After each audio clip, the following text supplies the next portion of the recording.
prokaryotic and eukaryotic cells are divided on the basis of the presence of the nucleus. Okay, perfect nucleus is present in the eukaryotic cell, but in the prokaryotic cell nucleus is not present and other ma'am ये कौन सा page है? not present. ठीक है, this is chapter 5. This is about prokaryotic cell. Cell is your chapter 5 in your science. ठीक है, then उसके बाद हम ये देखेंगे कि ये प्रोकैरियोटिक सेल का डायग्राम है, ये भी हमने समझा था कि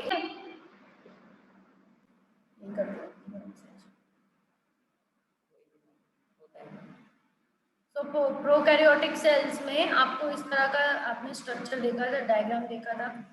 इसके अंदर प्लाज्मिड है, कैप्सूल है ब्लू कलर का सबसे बाहर, फिर अंदर सेल वॉल है, सेल मेम्ब्रेन है, छोटे छोटे से गोल से राइबोसोम्स हैं, और पर्पल कलर का क्या है इसमें, न्यूक्लियस। तो ये सब स्ट्रक्चर्स हमने देखे थे। Do you remember everyone? Yes ma'am. और उसके बाद यूकैरियोटिक सेल का मैंने आपको डायग्राम बनाने को ma'am. Yes ma'am. Animal cell का डायग्राम, और उसके ठीक है,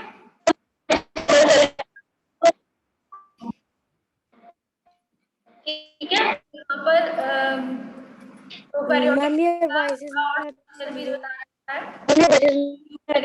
का बताया है कि प्रोटिस्ट, प्लांट्स, एनिमल, फंगस, इन सब के सेल्स यूकैरियोटिक सेल्स, इनमें वेल डिफाइंड न्यूक्लियस होगा, न्यूक्लियर मेम्ब्रेन होगी। फिर ये डिफरेंस बिटवीन की स्लाइड हमने देखी थी कि मेन 4 डिफरेंसेस हैं। मेन 4 डिफरेंसेस क्या है? न्यूक्लियस एब्सेंट है, प्रोकैरियोट्स क्या है? यूकैरियोट्स में membrane mount nucleus present, smaller है, और आगे Tarun yes ma'am. Yes ma'am. Cells are larger in size. मैं मोबाइल क्लास ले रही हूँ, मैं नहीं कैसे बच्चों? एम पढ़ो। Single chromosome is present in the prokaryotic cell, and eukaryotic cell में more than 1 chromosome is present. When prokaryotic cell membrane cell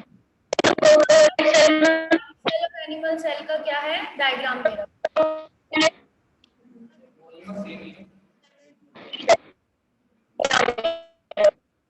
microscope का डायग्राम बुक में भी है, माइक्रोस्कोप का डायग्राम, ठीक है।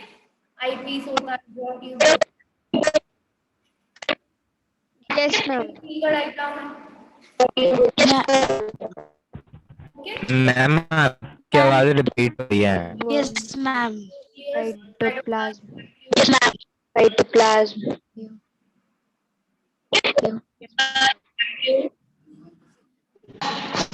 मैम आपकी आवाज क्लियर नहीं आ रही। मैम आपकी आवाज क्लियर नहीं आ रही। मैम तन्वी के माइक से बार बार रिपीट हो रही है।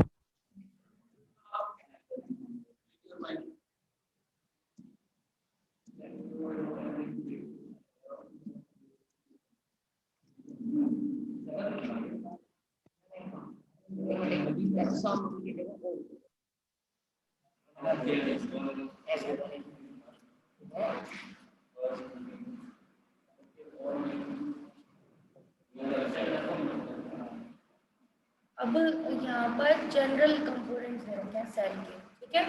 सेल के जनरल कंपोनेंट है सेल मेम्ब्रेन, साइटोप्लाज्म और न्यूक्लियस।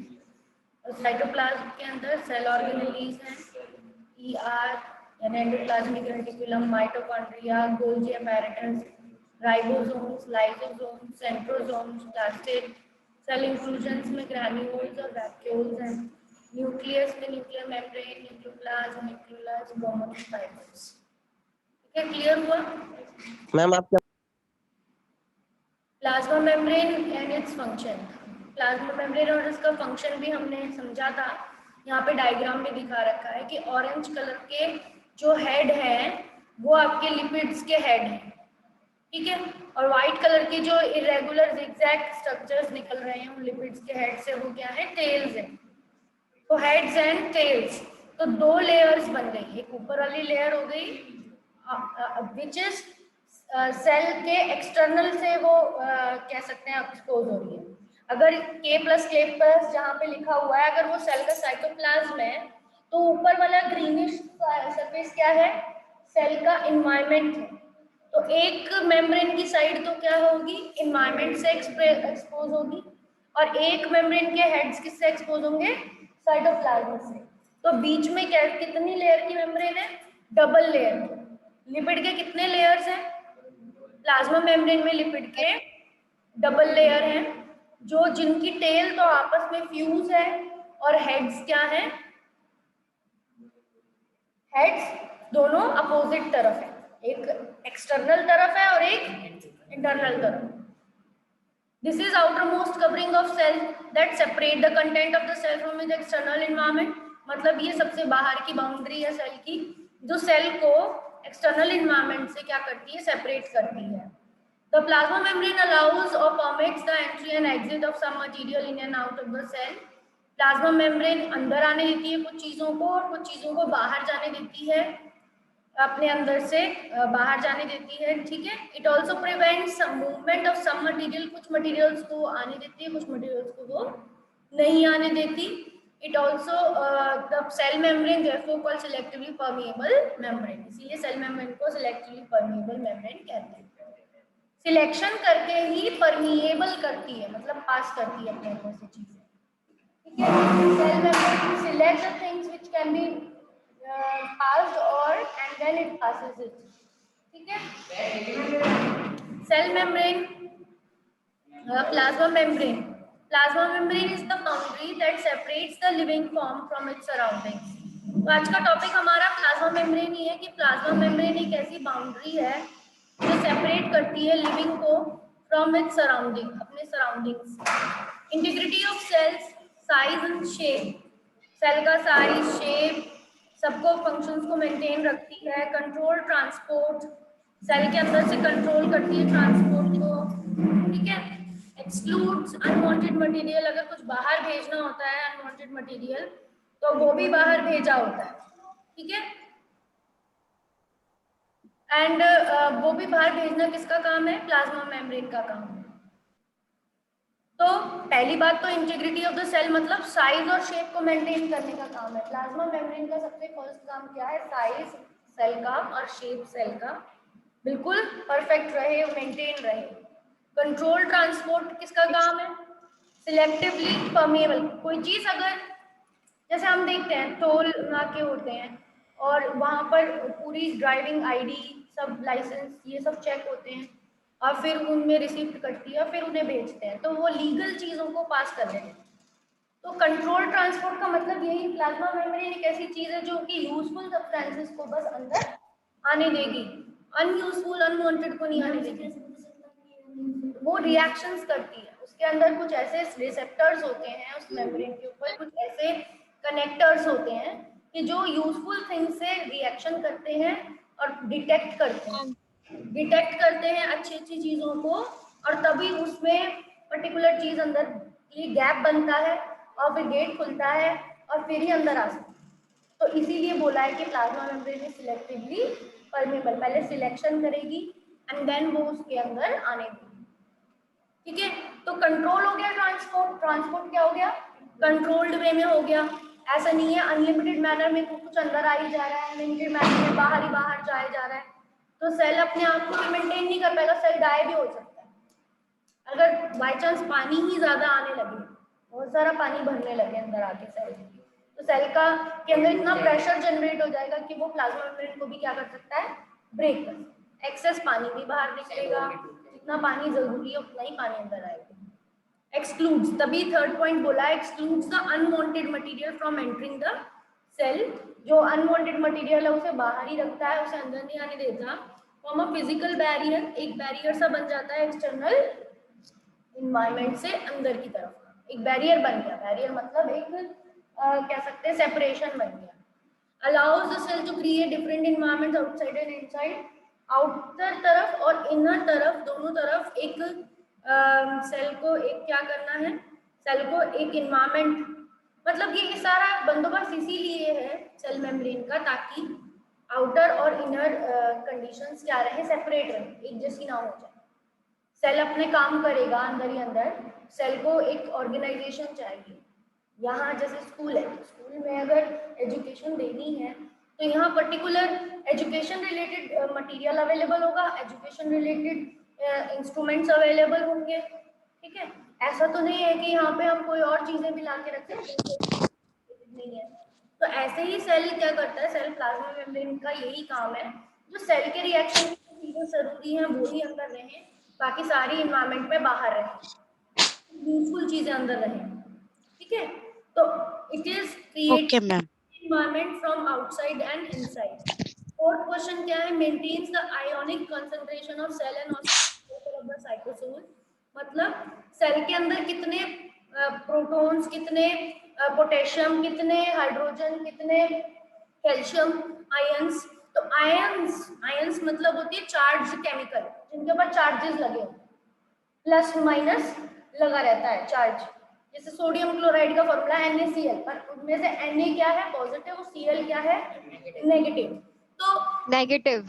ये आयनिक कंसंट्रेशन मेंटेन रखती है, नेगेटिव। ठीक है। सेल के अंदर it maintains the ionic concentration, और उसी की वजह से एक ऑस्मोटिक प्रेशर मेंटेन रहता है। क्या मेंटेन रहता है, ऑस्मोटिक प्रेशर। ऑस्मोटिक प्रेशर मतलब वो आयंस भी एक प्रेशर बनाते हैं, ions generate a pressure called as osmotic pressure.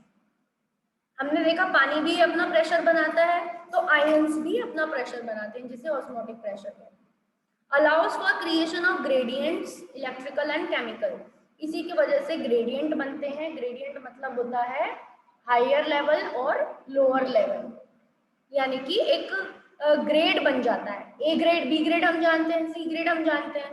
Gradient बनने का मतलब सेल और उसके एनवायरनमेंट में एक ग्रेड बन जाता है, सेल के अंदर कौन सी चीज ज्यादा है या एनवायरनमेंट में कौन सी चीज ज्यादा है, तो अब उसके बेसिस पे डिफ्यूजन होगा। उसके बेसिस पे क्या होगा, डिफ्यूजन। अगर सेल के अंदर कोई चीज ज्यादा है, ऑटोमेटिकली सेल से बाहर जाएगी। अगर बाहर कुछ चीज ज्यादा है, ऑटोमेटिकली सेल के अंदर आने की कोशिश करेगी, क्योंकि एक क्या डेवलप हो गया है, एक ग्रेडियंट डेवलप हो गया है। ग्रेडियंट किस चीज का हो सकता है, इलेक्ट्रिकल चार्जेस का भी हो सकता है, केमिकल्स का भी हो सकता है, दोनों चीजों का हो सकता है। फिफ्थ पॉइंट है, forms contact with neighbouring cells. Cell membrane का ये भी काम है कि वो दूसरे आसपास पड़ोसी सेल से भी क्या बना के रखे, एक कांटेक्ट बना के रखे, ठीक है। सेल बिखरे बिखरे ना रहे, सेल बिल्कुल एक लेयर में चिपके से रहे, आपस में कांटेक्ट बना के रखे नेबरिंग टिश्यू से। सेंसिटिविटी क्या होती है, सेल के मेम्ब्रेन में सेंसिटिविटी का भी एक वो होता है, रोल होता है, कि पहला पार्ट जो है सेल का वो चेंजेस से अफेक्ट होता है। मतलब बाहर अगर कुछ एक्स्ट्रा सेलुलर इन्वायरमेंट में कुछ चेंज हो रहा है तो सेल को महसूस होना चाहिए। ऐसा नहीं है सेल सेंसिटिव नहीं है उसके लिए, ऐसा नहीं होगा, क्योंकि अगर मान लो बाहर कुछ डेंजर हो गया तो सेल को पता नहीं चलेगा, तो सेल का क्या है, जीवन खतरे में। तो सेल को क्या, सेल मेम्ब्रेन की वजह से क्या होती है, सेंसिटिविटी होती है सेल में, कि सेल मेम्ब्रेन अपने एनवायरनमेंट को क्या कर सकती है, सेंस कर सकती है, it can sense the environment. तो ये 6 पॉइंट है हमारे प्लाज्मा मेम्ब्रेन के functions: integrity, control transport, exclusion, maintaining ionic concentration, contacting other cells और सेंसिटिविटी, ठीक है। Excuse me ma'am, excuse me ma'am, yes ma'am ये जो अभी आपने समझाया है इस सबको मैम कहीं नोट करना है? हाँ, मैं आपको ये वाली स्लाइड के स्क्रीनशॉट दे दूंगी, फिर आप अपने आराम से कर लेना इनमें से। Okay ma'am, okay ma'am. ठीक है। अब स्ट्रक्चर ऑफ प्लाज्मा मेम्ब्रेन,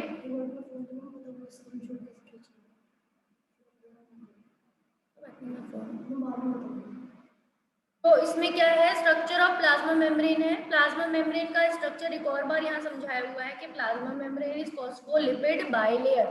अभी हमने देखा था हेड और टेल होते हैं, यहाँ पे भी वही दिखा रखा है, येलोइश हेड और टेल है, जो गोल गोल सर्कल्स जैसे ये हेड होते हैं और जो नीचे लीनियर लाइन सी होती है ये टेल होती है, ठीक है। तो प्लाज्मा मेम्ब्रेन फॉस्फोलिपिड बाइलेयर की बनी है, 2 लेयर्स हैं, एक आउटर लेयर और एक इनर लेयर। फॉस्फोलिपिड क्या, एक तरह का फैट है, क्या है, फैट मॉलिक्यूल्स हैं ये सब, तेल की चीजें 2 लेयर में होती हैं, और उसके बीच बीच में नीले नीला, बीच बीच में कहीं कहीं पर प्रोटीन एम्बेडेड होते हैं। तो ये इंपॉर्टेंट है, ये स्ट्रक्चर है प्लाज्मा मेम्ब्रेन का, कि फॉस्फोलिपिड की तो क्या होगी, बाइलेयर होगी, बीच में क्या होंगे, प्रोटीन एम्बेडेड होंगे। Remember lipids do not dissolve in water, lipids water में डिसॉल्व नहीं होते, so that is why cell stays together in your body that is full of water। तो इसी वजह से सेल क्या करते हैं, एक साथ रहते हैं हमारी बॉडी में, फुल ऑफ वाटर, पानी भी है और मतलब तेल की हमारे अंदर होती है, क्योंकि वो पानी में डिसॉल्व नहीं होते, तो ये आपस में एक साथ रहते हैं। ठीक है, क्योंकि टेंडेंसी क्या होती है, तेल के साथ रहता है। क्लियर? अब यहाँ पे how structure of cell membrane related to इस फंक्शन, तो इसमें आपका मेम्ब्रेन का जो स्ट्रक्चर है वो फंक्शन से कैसे रिलेटेड है। सारे सेल मेम्ब्रेन्स का सिमिलर बेसिक स्ट्रक्चर है, यानी कि प्रोटीन तो सस्पेंडेड होंगे इधर उधर, ये पर्पल पर्पल जो है ये क्या है, प्रोटीन्स, और पीले कलर की जो लेयर है जिस चादर की तरह जो ढकी हुई है, ऊपर उसके हेड टेल, बीच में टेल्स, नीचे भी हेड्स और बीच में टेल्स, ये क्या है, फॉस्फोलिपिड की लेयर। किसकी लेयर है, फॉस्फोलिपिड की। तो जो प्रोटीन है यहाँ पर 4 फंक्शन प्रोटीन के दे रखे हैं। सिलेक्टिवली एक्सचेंजिंग सब्सटेंसेस, मतलब सिलेक्शन कर करके जो अंदर भेजते हैं वो कौन है, प्रोटीन। यहाँ देख भी रहे हो पर्पल वाले में छेद है, ट्रांसपोर्ट करने की चीजों को। कम्युनिकेटिंग विद एनवायरनमेंट से कम्युनिकेट करता है protein. Controlling biochemical reaction, biochemical reactions करवाता है प्रोटीन, मतलब इनमें कुछ ऐसी एंजाइम्स भी होती हैं जो रिएक्शंस करा सकती हैं। फॉर्मिंग कनेक्शन बिटवीन सेल्स, देखो कुछ प्रोटीन्स जो हैं ऐसे भी हैं जो कि कनेक्शन करवा सकते हैं, साइड वाले सेल से क्या करवा सकते हैं, connection. Responsible for isolating cell contents, और प्रोटीन भी मेम्ब्रेन के जो फॉस्फोलिपिड है वो इसका एक ही फंक्शन है। ऊपर जो फॉस्फोलिपिड का एरो बना, एक तरफ तो प्रोटीन का एरो बना है जहां पर 4 फंक्शन लिखे हैं, एक तरफ फॉस्फोलिपिड के नीचे एरो लगा है जहां पर एक ही फंक्शन लिखा है। फॉस्फोलिपिड का एक ही फंक्शन क्या है, आइसोलेटिंग सेल कंटेंट्स, कि बस ये तो एक आइसोलेशन बना रहा है, ये 80%, क्योंकि देखो ज्यादातर अमाउंट में क्या है, लिपिड है फॉस्फोलिपिड, तो इसका एक पैकिंग बनाना इसका काम है। ये सिर्फ सेल की, सेल का कंटेंट्स को आइसोलेट कर रहा है, लिपिड्स। ठीक है, यहाँ पे सेल वॉल दिखा रखी है, ये प्लांट सेल है, ये जो हरे कलर की दीवार सी बना रखी है ये क्या है, सेल वॉल है। What is this, it is cell wall. Cell wall के फंक्शंस क्या है, they determine the morphology, growth and development of plant cell, मतलब इसी की वजह से प्लांट सेल का ग्रोथ होगा, डेवलपमेंट होगा, मॉर्फोलॉजी उसका शेप ऐसा आएगा। They protect the protoplasm from invasion by viral, bacterial and fungal pathogen, ये प्रोटोप्लाज्म को क्या करेगा, प्रोटेक्ट करके रखेगा वायरल और बैक्टीरिया और फंगस के पैथोजन से। सेल वॉल क्योंकि बहुत टफ है, दीवार की तरह है, जैसे कोई राजा होता है, उसका फोर्ट जितना ताकतवर होता है राजा उतना सुरक्षित होता है। किला उसका अगर ताकतवर नहीं है, मोटा मोटी दीवारों और बड़े बड़े दरवाजों से नहीं बना है, तो उसका वो बिल्कुल सुरक्षित नहीं है राजा, कोई भी कभी भी कैसे भी अटैक कर सकता है। इसलिए बहुत हाई राइज वॉल्स बनानी पड़ती है किले में। कोई भी किला तुम देखोगे बहुत ही ऊंची ऊंची दीवारें होती है कि कोई रस्सी डाल के भी, मतलब बड़ी बड़ी सी सीढ़ियां लगा के ना चढ़ पाए।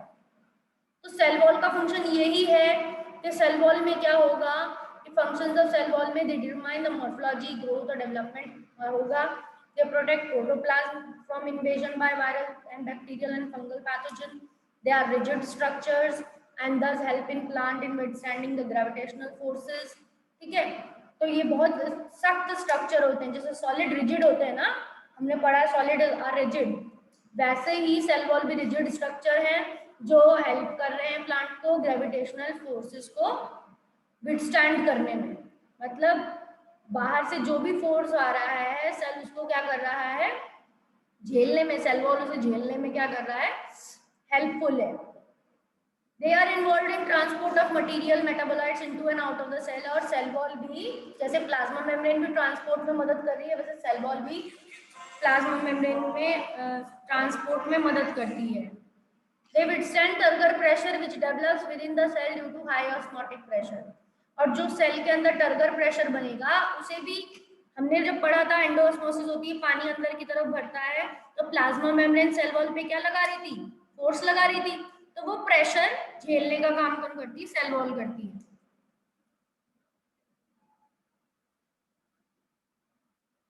Ma'am, your voice is not clear.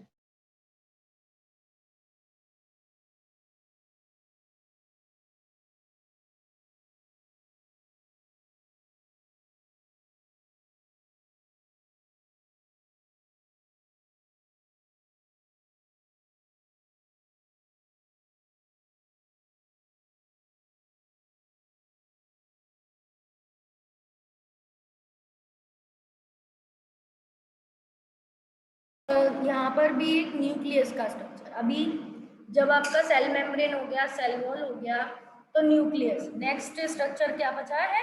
Nucleus. ये जनरल कंपोनेंट ही है सेल, जो मैंने आपको डेफिनेशन भी लिखने को गई थी कि आपको लिखना है डेफिनेशन, ठीक है। तो सेल वॉल समझ ली हमने, साइटोप्लाज्म समझ लिया, मेम्ब्रेन समझ ली, अब हम न्यूक्लियस देख रहे हैं।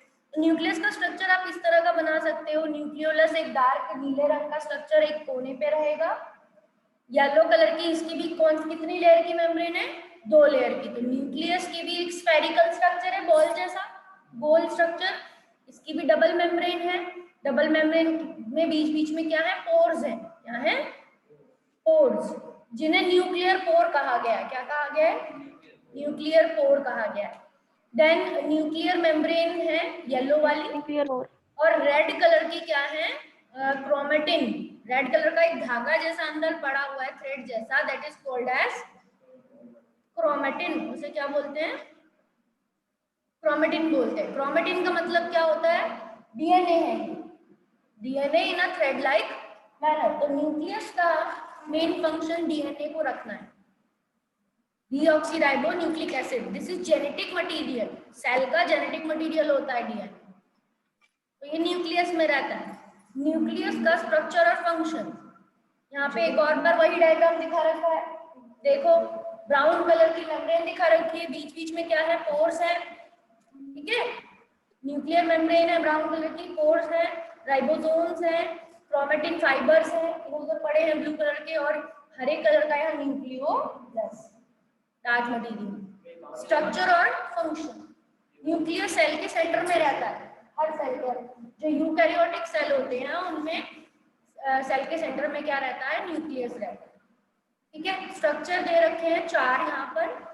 लार्जेस्ट सेल ऑर्गेनेली है जो थिन डबल लेयर मेम्ब्रेन से घिरी हुई होती है। इधर आओ करो।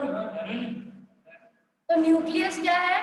ऐसा स्ट्रक्चर है जो लार्जेस्ट स्ट्रक्चर है, और वो डबल मेम्ब्रेन से mostly spherical, dense, contains jelly like fluid, और इसके अंदर एक फ्लूइड होता है जिसे न्यूक्लियोप्लाज्म। जैसे सेल के अंदर के कंटेंट को साइटोप्लाज्म बोलते हैं, वैसे न्यूक्लियस के अंदर के कंटेंट को क्या बोलेंगे? Nucleoplasm. Contain network of thread like structure, इसके अंदर धागे जैसे स्ट्रक्चर है जिन्हें क्या कहेंगे? Chromatin fibres. इसके अंदर क्या है? Containing DNA and nucleolus. Nucleolus is a dense dark granular structure without membrane. यहाँ पर हरा कलर का जो बिना मेम्ब्रेन का डार्क स्ट्रक्चर है उसे न्यूक्लियोलस बोलते हैं। अब फंक्शंस दे रखे हैं, 4 फंक्शंस। ये regulate cell function, metabolic and chemical activity. Cell के सारे काम डायरेक्टली और इनडायरेक्टली किस पे डिपेंड है? न्यूक्लियस पे डिपेंड है। न्यूक्लियस का मेन फंक्शन यही है कि सेल का कंट्रोलर है। जैसे कंप्यूटर तब तक नहीं चल सकता जब तक सीपीयू ना हो, प्रोसेसिंग यूनिट ना हो। तो ये कंप्यूटर है सेल का, ब्रेन है ये सेल का। सेल के सारे काम तभी ढंग से चलेंगे जब न्यूक्लियस ढंग से काम कर रहा होगा। न्यूक्लियस होने की वजह से सेल लिविंग होता है, नहीं तो अगर न्यूक्लियस नहीं है तो सेल नॉन लिविंग हो गया, डेड हो जाएगा। तो सेल का मेन काम न्यूक्लियस का ही। इफ रिमूव सेल डाइज, इसलिए सेकंड पॉइंट में क्या लिखा है? अगर न्यूक्लियस हटा दो तो सेल क्या हो जाता है? डाई हो जाता है। कोई भी अपना काम सही से नहीं कर पाएगा अगर न्यूक्लियस हटा दो। कंटेन क्रोमोसोम, सेल के अंदर क्या होते हैं? न्यूक्लियस के अंदर क्या होते हैं? क्रोमोसोम, जिसके अंदर जीन्स होती हैं जो हमारी कैरेक्टर्स को कोड करती है, हेरिडिटी कैरेक्टर्स को कोड करती है। Help in the formation of ribosome, ये न्यूक्लियस की राइबोसोम बनाने में हेल्प करता है, जो बाद में हम पढ़ेंगे कि राइबोसोम प्रोटीन बनाने के बहुत जरूरी है। तो अगर न्यूक्लियस राइबोसोम्स नहीं बनाएगा तो प्रोटीन्स भी नहीं बन पाएंगे।